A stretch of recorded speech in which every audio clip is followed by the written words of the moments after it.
What if a child's nightmare was turned into a made-for-TV budget movie in the style of Pan's Labyrinth and Paper House, and somehow still managed to feel like one of the most visually captivating, emotional, and beautiful things you've ever seen? That's essentially Moon Garden. This is one of the strangest movies I've covered on this channel. Hard emphasis on one of. It's part horror, part dark fantasy, and part childhood trauma simulator. It feels like somebody took your weirdest dream from kindergarten, added liminal spaces, then let Guillermo del Toro control the whole thing. And while it doesn't always have the budget to pull off everything it's trying to do, the ambition here is honestly kind of incredible. Let's talk about 2022's Moon Garden. Moon Garden follows Emma, a 5-year-old girl whose parents are in the middle of a marriage that's falling apart. After a tragic accident leaves her in a coma, she wakes up inside this bizarre nightmare world where everything feels strangely familiar. Like she's wandering through memories she doesn't fully understand. And that's really all you should know going in. Seriously, this is one of those movies you need to just go and experience for yourself. One thing that surprised me almost immediately was how emotionally real the beginning feels. The parents aren't cartoonishly evil, they're just exhausted, angry, and slowly falling apart. Meanwhile, Emma is just trying to play with her toys while pretending none of it is happening. That honestly hit me harder than I expected.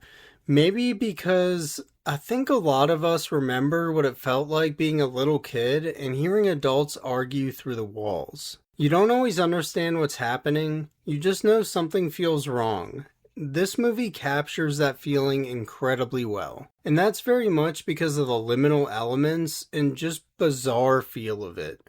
I was transported right back to my childhood in the best, worst way possible. Right from the very beginning, everything feels dreamlike. The cinematography, the music, the way scenes transition into each other, nothing feels completely real. It's like remembering a dream from years ago. You know it meant something, but good luck explaining it to another human being. For example, when I was a kid, I had multiple dreams where I was running down an endless hotel hallway from a family of shadowy people in suits called the Dream People. They could manipulate everything in the dream, so I always got caught, even when I was lucid. Do any of you know the Dream People? 'Cause seriously, this might be real. Anyways, while in a coma, Emma enters the nightmare world, and this is where the movie either wins you over or completely loses you. Because this place is weird. You'll see forests filled with mist, massive empty landscapes, strange statues, endless moonlit deserts, blanket forts that somehow become entire worlds, and locations that feel strangely familiar even though they shouldn't. The entire movie feels like it was designed by somebody who had sleep paralysis as a kid. And fuck those shadow people, I hate that shit. Like, stop watching me sleep, you fucking weirdos. But if you're into liminal horror, this movie absolutely understands that vibe.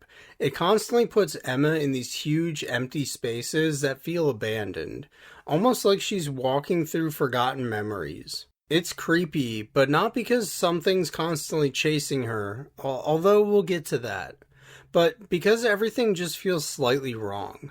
Kind of like walking into your old elementary school at 2 a.m., but you're 30. The set design honestly blew me away, especially considering the budget.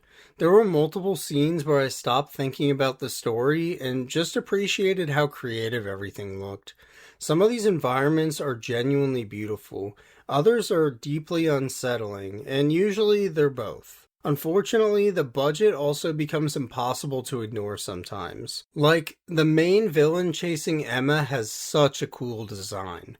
Imagine if Chatterer from Hellraiser and the Hat Man had a son who liked to dress like Hitler. And then somebody animated him thinking he's supposed to be in a Saw movie from 20 years ago. Sometimes he looks genuinely creepy. Other times, he moves like somebody accidentally lowered the FPS and sped it up. It completely pulled me out of a few scenes. And that's honestly my biggest criticism of the movie. Not the acting, not the story, just the execution of a few visual effects. Because there are moments where this movie looks absolutely incredible, then somebody starts moving, and suddenly I'm watching a Sci-Fi Channel original from 2008. It's kind of jarring. And because of that, the few attempts at jump scares are not effective.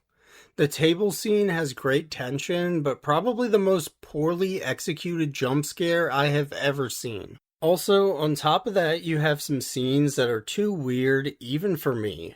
It had me saying, what the fuck am I watching? And one of my favorite horror films is Abruptio. So what does that tell you? I don't want to spoil anything, which is why I'm being super vague about specifics, but what comes to mind are the scenes with the bald androgynous creature, and the one that gives PDF file vibes. That said, when the movie slows down and simply lets you exist inside this nightmare, it's fantastic.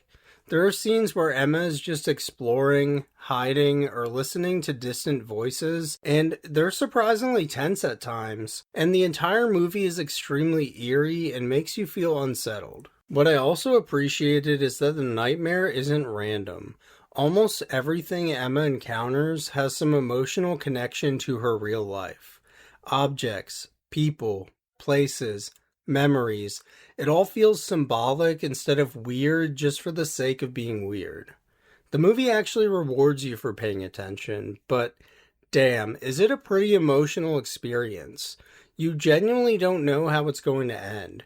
And watching Emma's parents grieving and worrying in the hospital while Emma's stuck in this nightmare is honestly haunting. Also, despite me talking shit about the main villain, they never outright say who or what he is, but if you picked up on it, it's disturbing as hell. I also have to give the writer and director Ryan Stevens Harris a lot of credit, because this feels like a director with genuine visual identity and skill. There are so many horror movies that look exactly the same as the next one, but this is definitely not one of them. Even when it stumbles, it's swinging for something unique. And honestly, I'd rather watch an ambitious movie that occasionally misses than another generic movie I've forgotten by the next morning. Does Moon Garden have problems?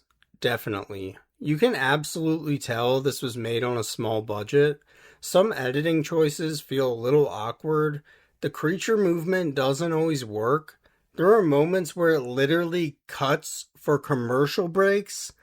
And occasionally the movie gets so surreal that you're just sitting there thinking, what the fuck is this? Who spiked my root beer? Not necessarily in a bad way, but what the fuck? Overall, I'm giving Moon Garden a 3.5 out of 5. It isn't a perfect movie, not even close, but it's one of the most original films I've covered on my channel and in my written reviews over on Medium. It genuinely feels like stepping inside a child's nightmare. Beautiful, sad, unsettling, and strangely magical at the same time. I may have gotten a bit of a never-ending story vibe at one point. I'm not prepared to explain that. I don't know, but maybe you will too. I think that's a really difficult balance to pull off, though. The budget definitely holds it back, especially whenever CGI or certain creature movements come into play, but the creativity on display here is undeniable. And honestly, Ryan Stevens Harris is absolutely a director I'm going to keep my eye on. Give this guy a bigger budget, and I think he can make something really, really special. If you've seen Moon Garden, let me know what you thought down below.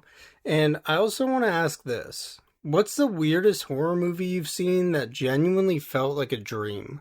Because after watching this, I'm even more terrified to go into a coma. Thank you for watching No Name Nightmares. Don't forget to like and subscribe, and I'll see you in the next nightmare.